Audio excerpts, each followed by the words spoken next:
And is there plans for you to take over the business, or is there for you to buy them out, or? I think ultimately it'll end up being a mix of both.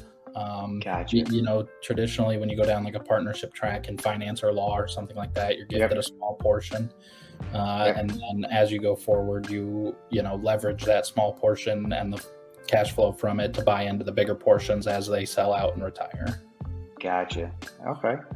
And what are you seeing as of right now, and with the market, being an agent, being with your managing these properties, things like that? Everybody out there, even though we don't got that many people watch at the moment, uh, but this will replay afterwards. So, what do you, as of October 24th, 2022, where do you think the state of the market is for investors and for your clientele at the moment?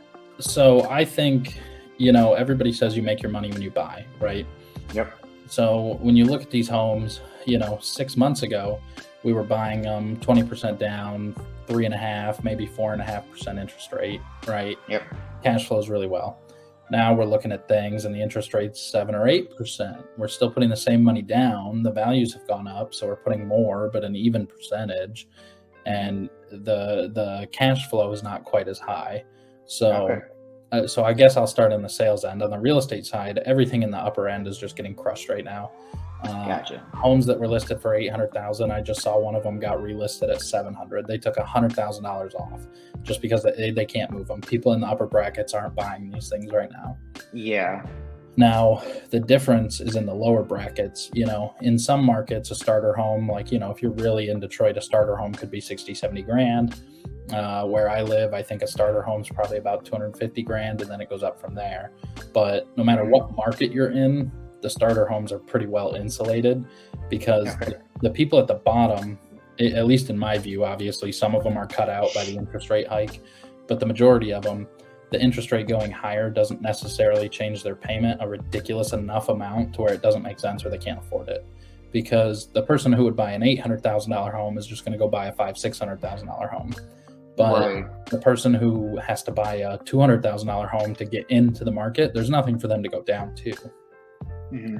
So for somebody getting into property management, things like that, what do you recommend they do? it's real hard to get into management without just fully throwing yourself into it. I mean, you're not going to know what's going to come up on an inspection report if you've never seen a city inspection report. Right. You might look at the soffits and say, oh, they're in great shape. But I might look at them and I might say, oh, that corner's peeling. The city's going to flag us on that. We're going to have to replace that fascia. Then we're going to have to have someone come out and scrape it. Then they're going to have to paint it. Then the city's going to have to certify that there's no lead. That's something you're not going to know unless you've gone through this process. So I would say either find somebody who's got a rental property and just ask them, or find a management company and just say, what's it going to take? Like, I'm thinking of buying this deal. What's it going to take to certify it? How rigorous would the management be? Is this a good area? Are the tenants here good? I mean, there's some markets where it's just like the tenant pool is not a good tenant pool. Mm-hmm. And, that's very evident in Detroit. I mean, there's some zip codes where you love to buy, and there's some zip codes where you just don't touch them.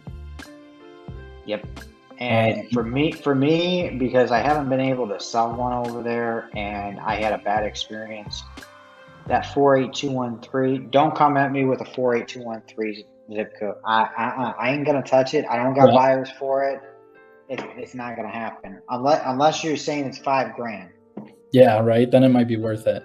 That's one thing if I could tell, because I'm sure this is mostly, wholesale audience. The one thing I'd really say is when you look at a property management company like us, I mean, we have 200 and some investors that we can call or text at any point and say, hey, I've got a deal for you. This is the price. Do you want it? Or we got them who say, hey, sell our properties. Whatever I get for it is fine with me. So, I mean, that's another good reason to know a management company. Yeah, 100%.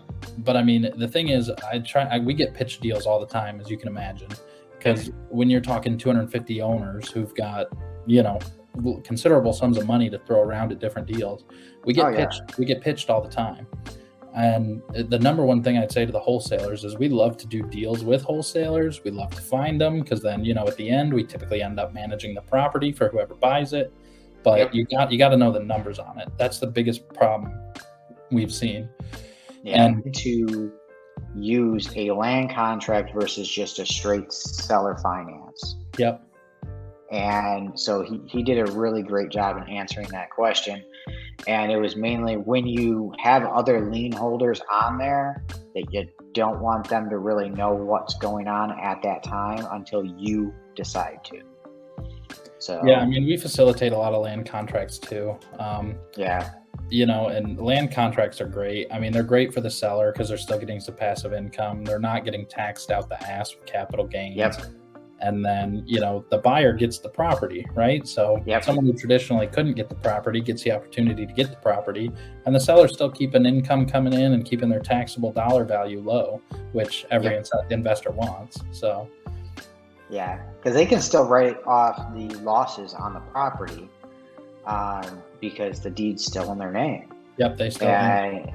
Yeah, they still own it. So therefore, they still write off the losses. They do all that, but they don't need to really, depending on what's in the contract, they don't need to take care of the property. They don't need to pay the taxes, things like that.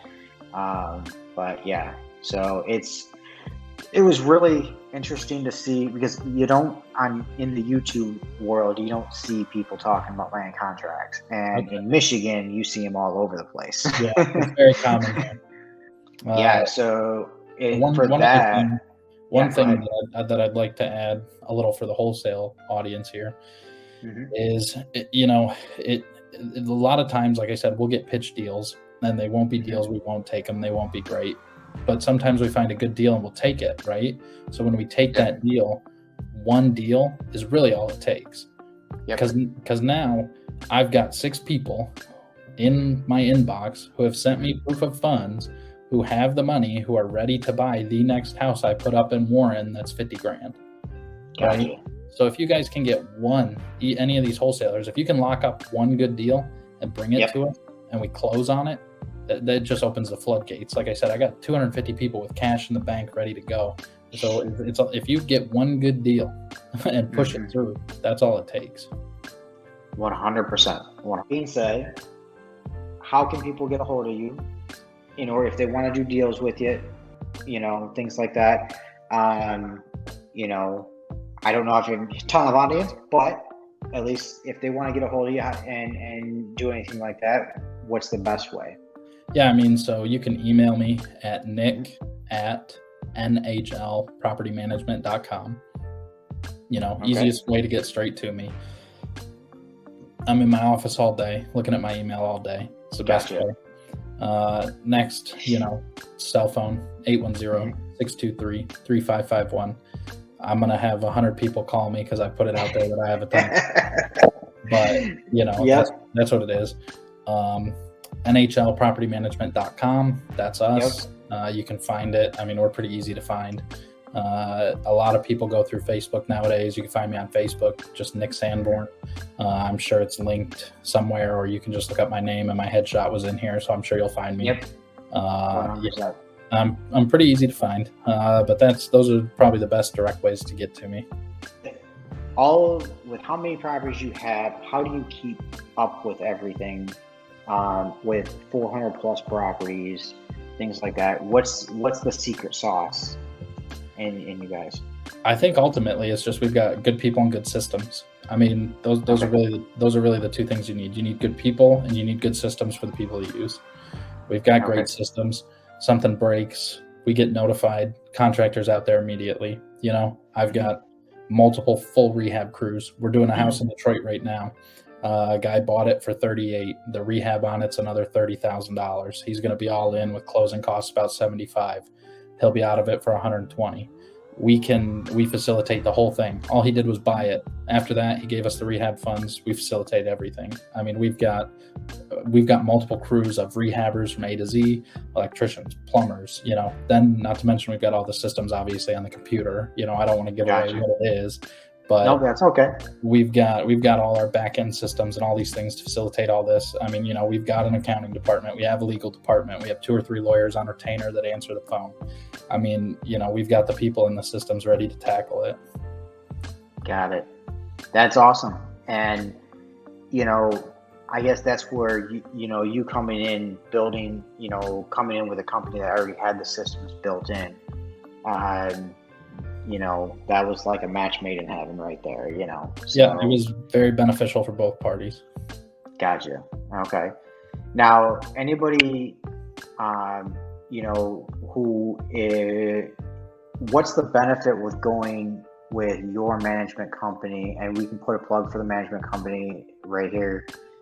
What's the benefit with your management company versus the other management companies?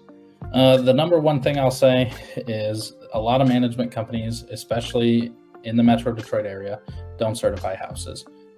Some of them don't even know you need to. Some of them don't know what it costs. Some of them don't have the crews to facilitate it. That is the biggest difference. It's every single one of our properties is certified property. Any property that is not certified is in the process of being certified. There's not a property we touch that does not get certified.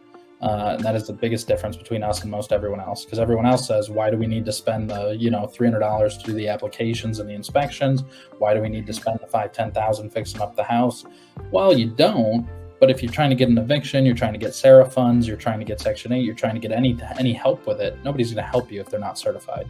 So that's the very first and most important thing we do. We take on a property, we get it certified. And I think that's the biggest difference between us and a lot. The second one, and this is really good for the owners, is we're one of the very few property management companies that, like I said, we interface with our owners twice a month. So we pay twice a month. Rent doesn't usually come in on the first, it's due on the first, but sometimes it doesn't come in to the 7th, the 11th, whatever. If your management company is only paying on the 5th every month, you're not seeing that money for another month. We pay on the 15th and the 30th. If it comes in on time, you get it by the 15th. If it comes in late, you're still going to get it that month. That's another big difference. A lot of property management companies will just hold it over to the next pay cycle. Well, we pay twice. Got it.